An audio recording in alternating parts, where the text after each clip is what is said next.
Gunsmoke. Around Dodge City and in the territory on West, there's just one way to handle the killers and the spoilers, and that's with a U.S. Marshal and the smell of Gunsmoke.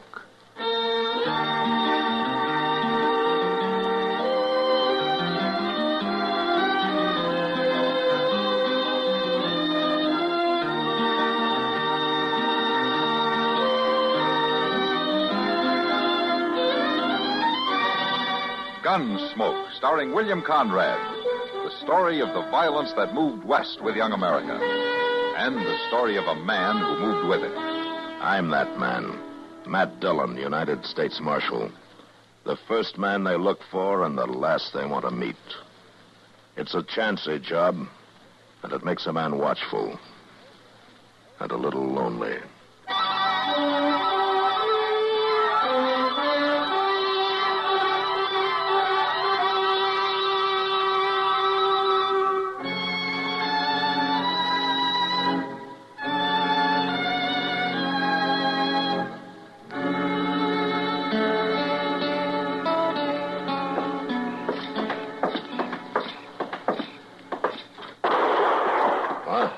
I think that come from down there someplace, Mr. Dillon. Well, let's take a look.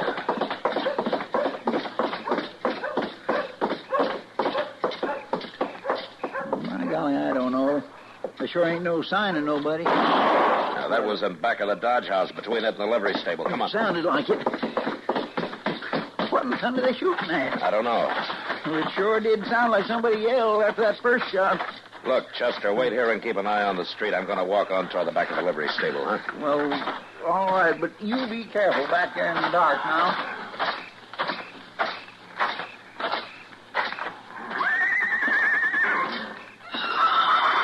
Oh, no. No call to get spooked.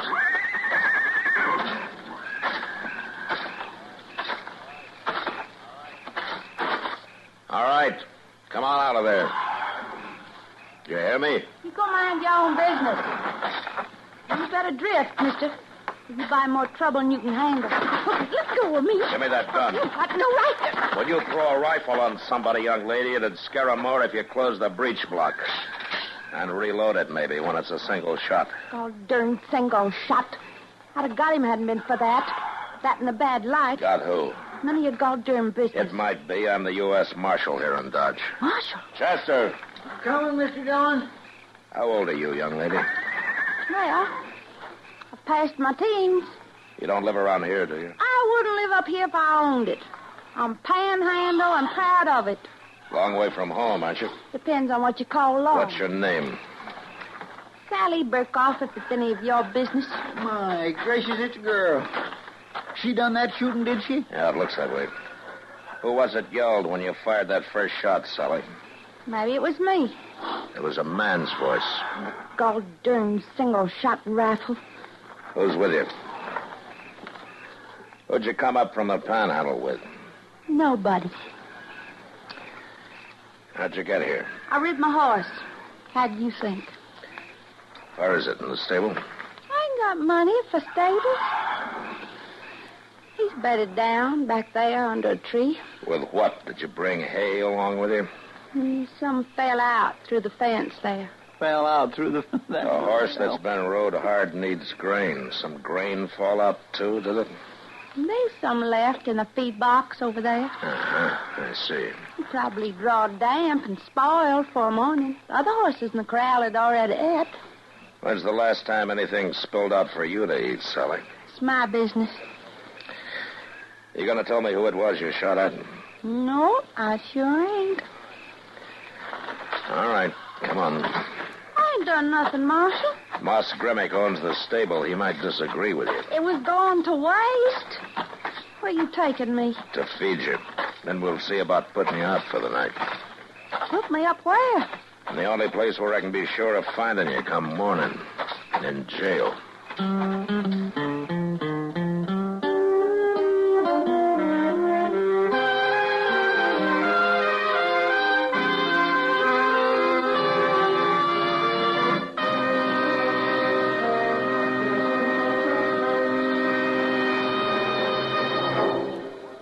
In the early days of World War II, an organization was born. an organization which offered benefits to all members of the United States Armed Forces. It was formally opened in April 1942 at Madison, Wisconsin, and called the Army Institute. Its mission was to provide educational opportunities for millions of American youths entering the armed forces. The response from servicemen and women was immediate and enthusiastic. Later that year, the facilities were made available to the Navy, and in February 1943, the name was changed to United States Armed Forces Institute. This was the first USAFI. Today, there is a bigger, improved USAFI with 5 branches in various areas of the world. But the mission is still the same. The number one client is still the United States serviceman, receiving an opportunity to develop power through knowledge with USAFI.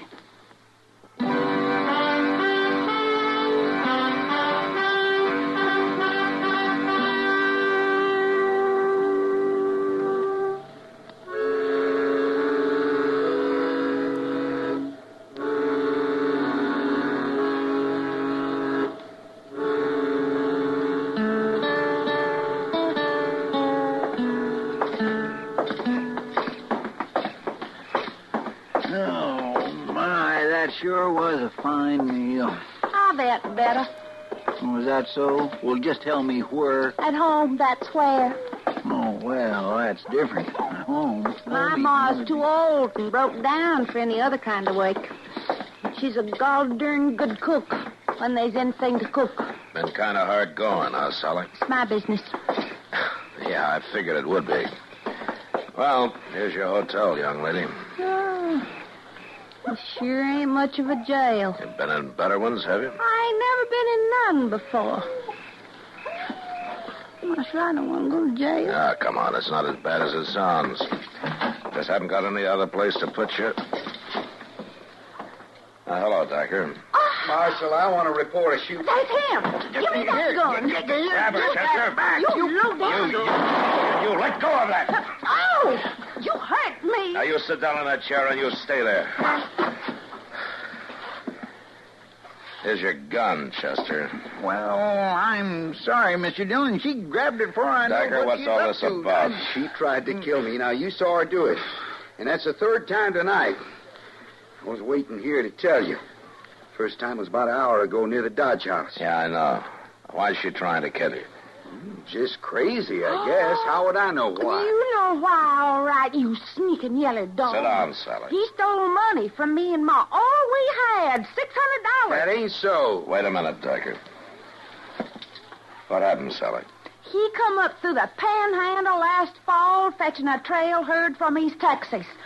Fine breeding stock, he said they was, and he sold me 100 head for $6 a head, $3 under the going price. There, you see, nobody stole nothing from her. Now, I remember that drive of yours last fall, Doctor. You started out with 2,500 head and didn't get here with more than about 400. I just had some bad luck, was all. Sure. Them cattle had the chokes, was all through the herd. Cowpox, huh? They was dying on him before he hit the panhandle. Only I didn't know it. And he seen a chance to unload 100 of them on me. They started dropping before he was gone 3 days. Last one died 2 weeks ago. And when the chokes gets in a herd, there ain't nothing you can do. That's one of the risks of the cattle business. You can't blame me for it. You know they had it when you sold them to me. I don't suppose you told her that, did you, Dyer? Of course not. When a man's out to make a deal, he don't have to tell what he ain't asked. Even when the buyer's a girl? That was a legal sale. Now, whose side are you on, Marshal? I come here for protection. You mean to have the girl locked up or run out of town, maybe? I sure do. All right, Dyer, you've made your complaint. Now get out. Well, now, wait a I minute. said get out. Marshal, I'm just going to hold you responsible for anything she does. You do that fine. Standing up for that little wildcat. Sally, if I was to let you go, what would you do? Have another try at shooting Clem Dyker. That's what I thought. I ain't likely to miss him 4 times in a row. All right, Chester, take her back and get her settled in one of those cells. Yes, sir. What are you aiming to do with me, Marshal? I don't know, Sally. I just don't know.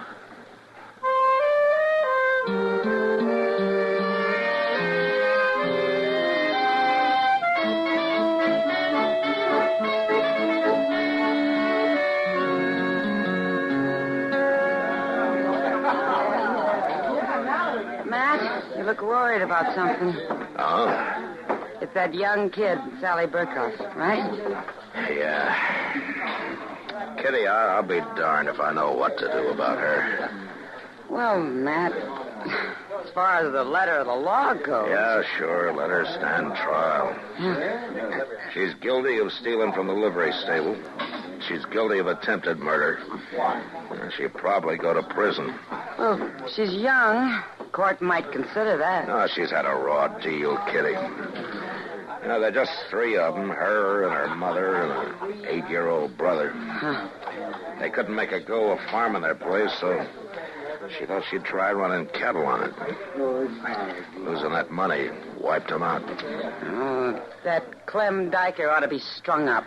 Yeah, but like he says, the deal was perfectly legal. Yeah. Oh, Matt. Say, you want to play some draw poker with me and Chester and Miles McTagg? Oh, not tonight, Doc. Why not tonight?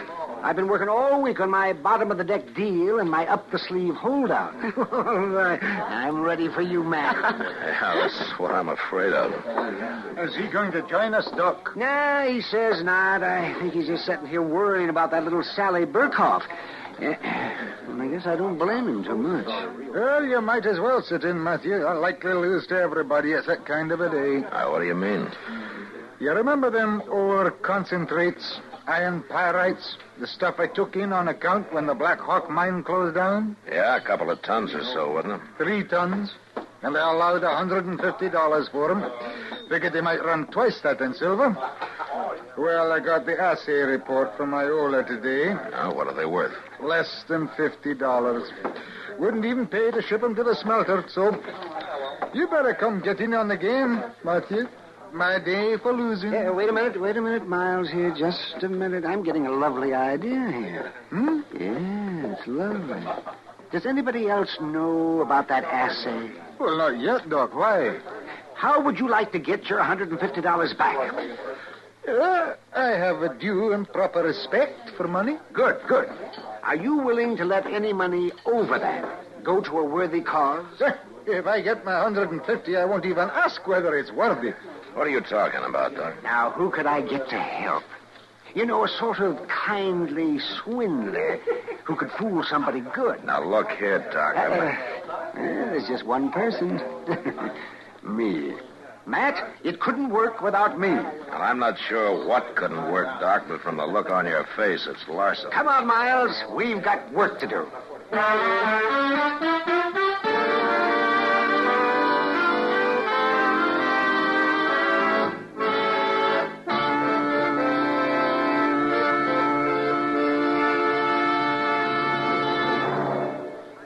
Another visit with Joe and Daphne Forsythe. Hey, honey, I'm home. Daphne. Drop dead. Uh-oh, what's the matter, honey? Don't you speak to me, you Don Juan. Don Juan? Daphne, I'm no Don Juan. No habla español. Very funny. Ha, ha, ha. Well, it was no prize winner, but... Neither are you Lothario. I've often wondered, what's a Lothario? I don't know, but that's what the wives on TV always call their husbands. I guess it applies. Do you want me to go out and come in again? As far as I'm concerned, you can go for a long walk, preferably on a short pier. Well. Oh, come on, Daphne. What's wrong? Your good friend Harry called, and he spilled the beans. Which beans? He said, quote, "Tell Joe he was right about those blondes. They're great," unquote. Blondes? That's what he said. Well? He didn't say blondes. He said bonds. Savings bonds. What? Sure. I buy 'em on the payroll savings plan. And I told Harry he ought to do it, too. Savings bonds have a guaranteed interest that pays back $4 for every 3, which is a pretty good investment. That's a pretty good story, too. It's true, so help me. That's why Harry's so happy. Savings bonds are great. Well, maybe you're right. You wouldn't really fool around with blondes, would you? You're too faithful and sweet and kind and... Fast talking.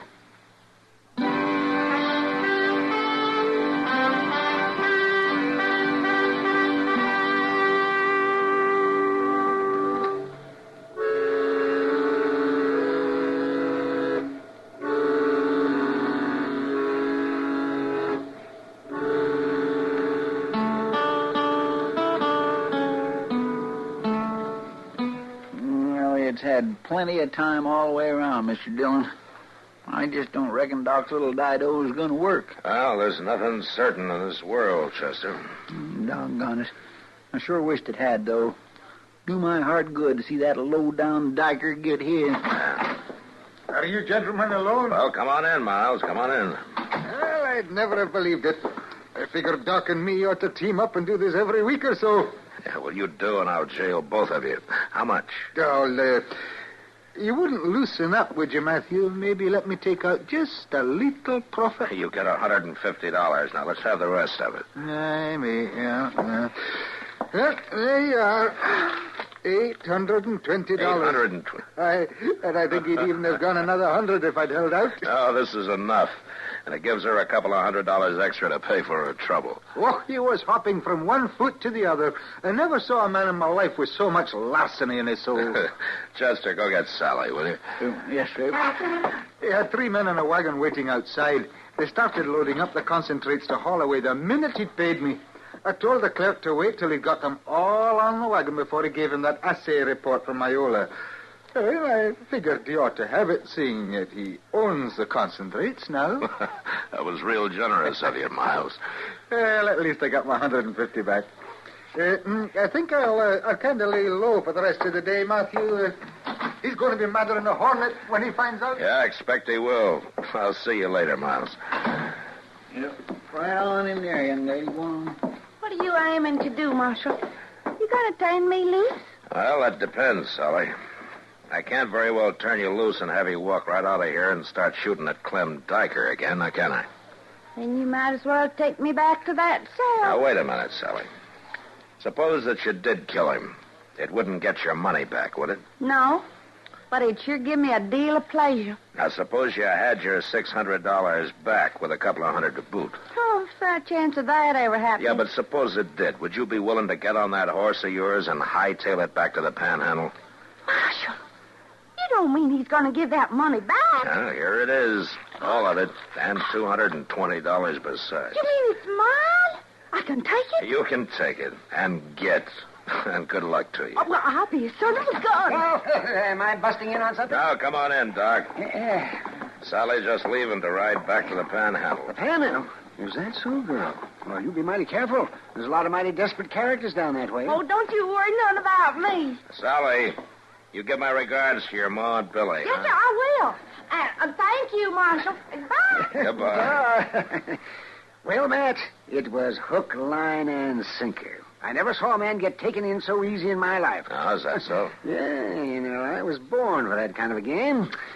I may give up my practice and just start scheming my way through life. That's a good idea, Doc. I hear that they need a doctor at state prison. Marshal, I've been robbed by a pair of swindlers. Oh? How did it happen, Dyer? You ask him how it happened. He's one of them. Him and that storekeeper, Miles McTagg.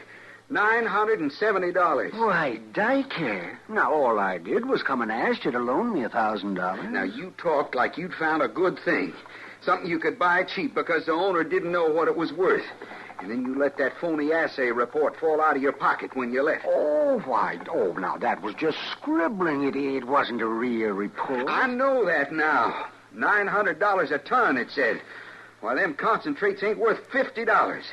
I just saw the real report after I'd bought the whole 3 tons. Well, my. Well, you certainly did jump to a hasty conclusion, didn't you? Marshal, Miles knew they was worthless when he sold them to me. Now, I want him arrested. Did you ask him if he'd had them assayed, Dyer? Well, of course not. If I had, he'd have known. Well, he'd have known... That you were trying to swindle him. And Doc, too, huh? I'm sorry, Dyer. I don't see that you've got much of a case. But he knew that I thought it... Well, I should have known I'd get no satisfaction here. Well, it depends on whose ox is being gored, doesn't it? I'm going over and talk to Judge Bent. Yeah, you do that. Oh, and by the way, Dyer, you can stop worrying about the girl. I, just ran her out of town. I don't care if you...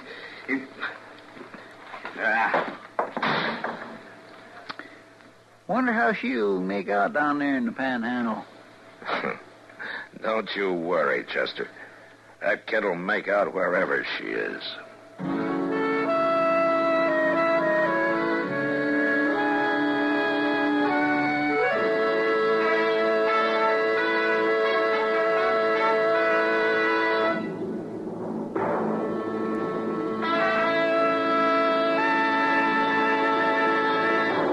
That old political character, Elijah Cuddlestone, was tremendously proud to be a part of the government of the United States. That pride shows through in this excerpt of one of his speeches. And it is my sincere belief, I believe that the United States of America is without doubt, indisputably, the most successful experiment in democracy, that is, in democratic rule, that the world has ever known. Well, democracy, of course, means rule of the people. It's from the Greek demos, people, and kratos, meaning rule, strength, or power. Most forms of government owe their names to the Greek. For instance, anarchy is from the Greek word anarchia, composed of an, meaning no, and archos, ruler. An anarchist wants no king, emperor, or president above him. An oligarchy is a form of government where a restricted few have supreme power. Oligarchy comes from the Greek oligos, meaning few, and archo, which means rule by a few. The Greek word hieros meant holy, and the word hierarchy once meant a government by officers of the church. Hierarchy now represents a system of graded authority, and the strange word ochlocracy means mob rule. In Greek, oklos means crowd or mob. Words like these literally make politics Greek to most of us.